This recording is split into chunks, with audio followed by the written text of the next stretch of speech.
Philippines. Schedule na power interruption sa Tikitik line. Shoutout mga amigo. Nag-uuba na po ka doon mga maing laki.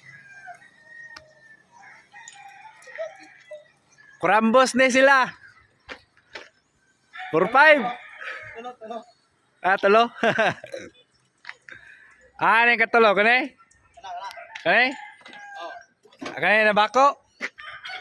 Sabi ba, tugma kay pagkabsina ba, tulog ginawa sa kinay. Apel, buka ba yun? Wala ko'y labot ay, wala ko'y labot. Another day of scheduling. Kay naigo na po road widening guys. Ang among linya diri sa Tagitik, Kapatagan, Lanao del Norte.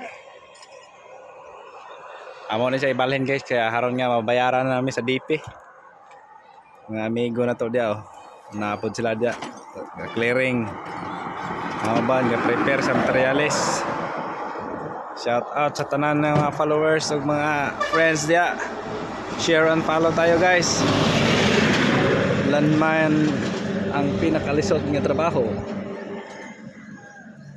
Pero enjoy.